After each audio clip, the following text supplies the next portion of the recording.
tama naman natin na maniniwala tayo sa mga ganyang istorya. Bilibid 14 is supposed to be the most guarded facility now. Nandyan yung mga staff. Tapos gagawa ng istorya ganyan na nagsasyabu kaya nagkarayot.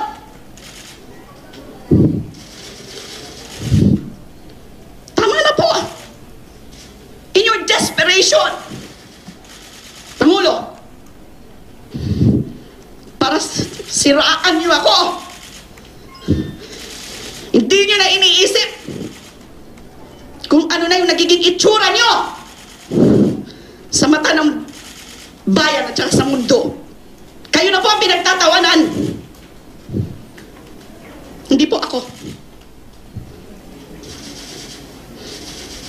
Inosente po ako.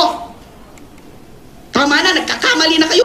I am not discounting the possibility that this so-called riot is Malacanang's way of sending its messages to prisoners who refuse to implicate me in the Bilibid drug trade as part of Aguirre's and Malacanang's teleserye drama projecting me as the Bilibid drug queen.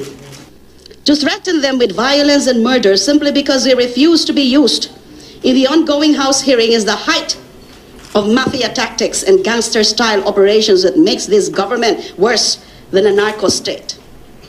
It makes this government an assassin state. Ano na naman ang mga implication nila? Kagagawan ko na naman yan. Sila nagigipit sa akin. Masyado na nila akong ginigipit, inaapi, tapos ganyan pang gagawin nila. Lahat na lang sinisisi sa akin.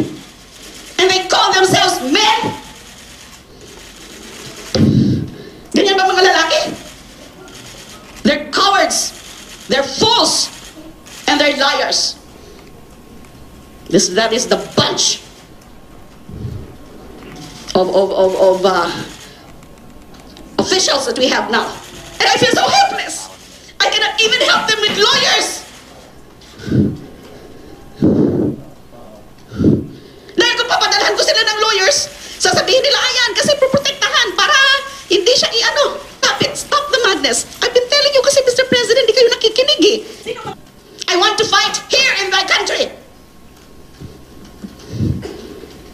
Di pa ako duwag. Dahil wala pa akong kasalanan. I want to fight here in thy country. Di pa ako duwag. Dahil wala pa akong kasalanan.